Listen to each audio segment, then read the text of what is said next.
안녕하세요. 미래 유권자 모임 선남선 여러분, 송교환입니다. 자, 여러분들 그 학교 생활을 하면서 학급의 회장, 부회장이나 아니면 전교 회장, 부회장의 그 선출을 한 번씩 해본 경험이 있으시죠? 자, 근데 이 선거 절차가 어떻게 이루어지는지를 잘 알고 계시는 학생이 있나요? 주로 이 학생들을 보면요. 자, 선생님이 이번 홈룸 시간 5교시에는 몇 학년 몇 반부터 몇 학년 몇 반까지 강당으로 이동해라. 그러니까 막 우르르 막 몰려가고요. 그 다음 선거인 명부에 사인하라니까 자기 이름 옆에 사인을 하지만 이게 선거인 명부가 뭔지도 잘 모르는 경우가 있고요. 그러면서 투표용지가 오니까 투표는 하고 나오지만 정작 선거 절차에 대해서는 잘 모르는 친구들이 많더라고요. 오히려 이 선거 절차는 선거에 입후보한 극소수의 학생만 좀 알고 또 선생님들만 아는 경우가 많아서 우리가 선거 절차가 또 얼마나 중요한지 한번 공부를 해보도록 하겠습니다. 그래도 대표를 선출하는 과정이기 때문에 이 선거 절차 또한 법과 제도에 의해서 합리적으로 또 합법적으로 운영이 되고 있다라고 하는 과정을 살펴보도록 하겠습니다. 그럼 먼저 선거 절차의 전반적인 순서를 한번 쭉 살펴보고 그 다음 제각각의 순서를 한번 우리가 자세히 공부해보는 그런 시간을 갖도록 하죠. 자, 먼저 선거 절차라고 하는 건 어떤 흐름을 갖고 있는지 한번 살펴보도록 하겠습니다. 자, 먼저 첫 번째는 선거인명부를 작성하고요. 두 번째는 후보자 등록을 하고 세 번째는 선거운동, 네 번째는 투표, 그리고 다섯 번째는 개표를 거쳐서 마지막 여섯 번째에 가게 되면 당선인 결정을 하게 되는 것이다 라고 하는 것을 살펴봤습니다. 자, 전반적인 선거 절차의 흐름 한번 잘 살펴보셨죠?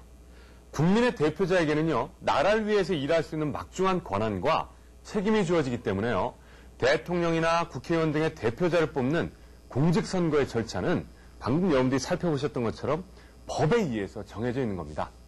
자, 물론 그것은 학교에서도 마찬가지예요. 그래서 학급의 회장이나 전교의 회장 선거도 이와 비슷한 절차로 이루어지고 있구나라고 하는 것을 꼭 좀 기억을 해 두시면서요. 자, 우리 이번에는 그 절차를 하나씩 자세히 살펴보도록 하겠습니다.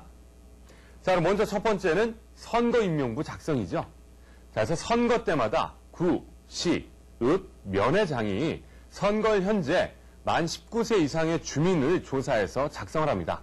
그러니까 우리 지역의 선거권자는 어떤 사람들이 있는지를 작성을 하죠. 그 다음 내 선거가 얼마나 소중한 권한인지를 알고 있기 때문에 선거를 못하는 일이 일어나지 않도록 명부에 등재되지 않아서 투표를 못하는 일이 있으면 안 되겠죠. 그래서 사전에 유권자에게 선거인 명부를 열람할 수 있는 기회를 부여하고 있어요. 그래서 여러분들은 반드시 이 선거인 명부를 확인해서 오류나 착오에 의해서 내 이름이 누락되지 않도록 꼭 좀 확인하시기 바랍니다. 그 다음 부재자 투표 대상자는 선거임명부 작성 기간 중에 읍, 면, 동 사무소에 신고를 해서 부재자 투표를 실시할 수 있다라고 하는 것도 꼭 좀 기억을 해 두시기 바랍니다.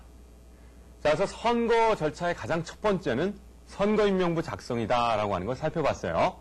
자, 근데 우리가 여기서 조금 생소한 용어가 하나 나왔습니다. 그렇죠. 뭡니까? 바로 부재자 투표라고 하는 용어가 나왔죠. 그래서 부재자 투표라고 하는 것은요, 선거임명부에 올라있는 사람 중에서 선거일에 개인적인 사정 등을 통해서 투표소에 가서 투표할 수 없는 사람들에게 투표에 참여할 수 있는 기회를 주고자 실시하는 제도가 바로 부재자 투표 제도라고 이해를 하시면 되겠습니다. 그러니까 이거는 좀 말이 어려울 수도 있을 것 같은데 선생님의 경우를 한번 예를 들어볼게요. 선생님도 군복무를 하는 동안에는 군대에서 이제 그 경계 근무를 쓴다든가 어떤 군복무에 철저하게 임하고 있는 동안에는 선거날이라고 해서 제가 근무하고 있는 부대를 이탈해서 우리 동네에 와서 선거를 하고 다시 부대로 돌아간다는 것이 사실 어렵죠.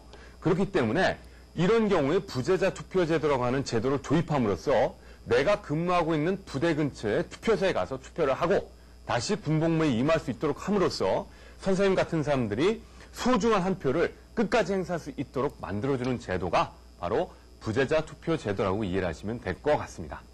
자, 그럼 계속해서 두 번째 절차는 어떤 절차인지 한번 살펴보시죠. 예, 두 번째 절차는 후보자 등록이죠.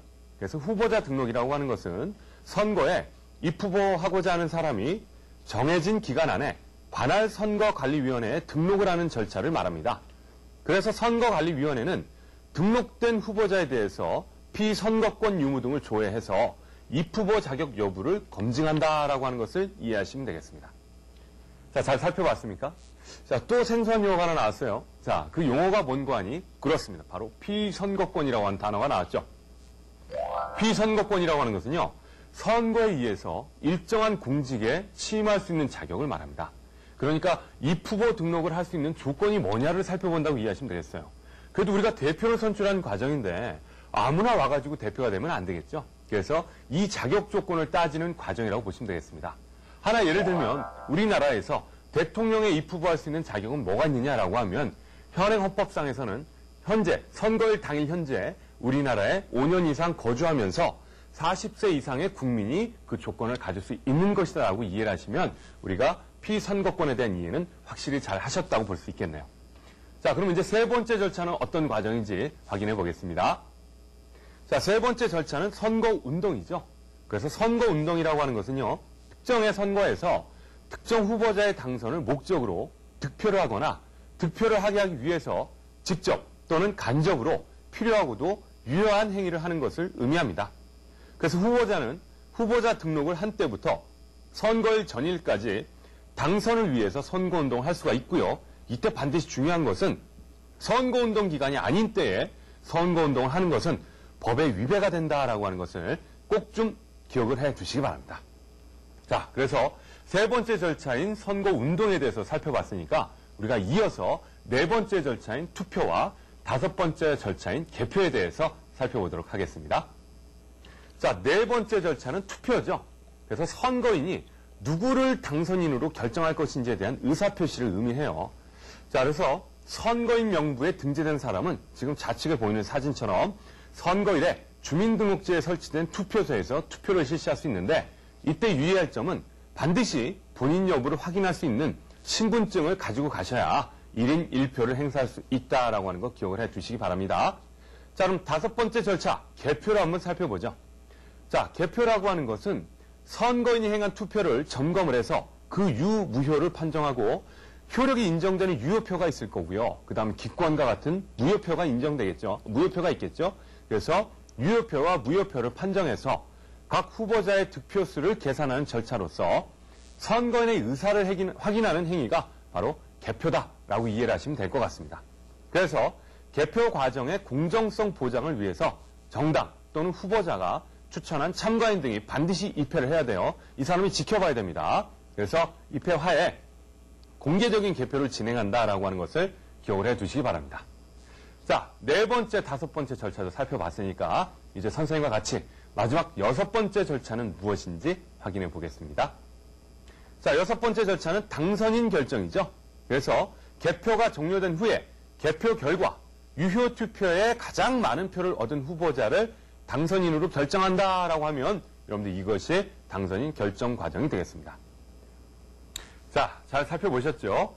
자, 그래서 우리나라에서는요, 이 당선인 결정과 관련해서 소선거구 다수 대표제라고 하는 제도를 사용하고 있습니다. 그래서 전국을 여러 개의 소선거구로 나눈 다음에 각 지역마다 후보자들이 출마를 하겠죠. 그 중에 가장 많은 표를 얻은 사람, 다수의 표를 얻은 사람을 대표로 사용하는 소선거구 다수 대표제라고 하는 제도를 쓴다는 거 참고로 알아두시기 바랍니다. 자, 그래서 우리가 선거 절차에 대해서 살펴봤는데요. 이 절차는 우리 학교에 전교회장 선거나 부회장 선거에도 그대로 적용된다는 걸 알아두세요. 그래서 1단계에 선거인 명부 작성하죠. 그래서 당연히 여러분들이 선거인 명부에 이름을 올립니다. 설마 다른 학교의 학생이 올라갈 수 없다는 거는 잘 알고 계실 겁니다. 왜? 우리 학교의 회장 선거를 하는 거니까요. 그 다음 2단계를 거쳐서 이들이 입후보를 하게 되고 3단계를 거쳐서 선거운동을 하죠. 그래서 우리 학교의 학교 여기저기에 여러분들 알고 계시는 것처럼 이제 선거 벽보가 붙고 또 이들이 점심시간이나 이런 때 여러분들 교실을 돌면서 선거운동을 하죠. 그 다음 4단계 투표, 5단계 개표를 거쳐서 마지막 6단계에서 가장 많은 표를 얻은 후보가 당선이 되는 당선인 결정 과정을 한번 쭉 정리해봤습니다. 자, 이렇게 해서 우리가 선거 절차의 중요성에 대해서 살펴봤습니다.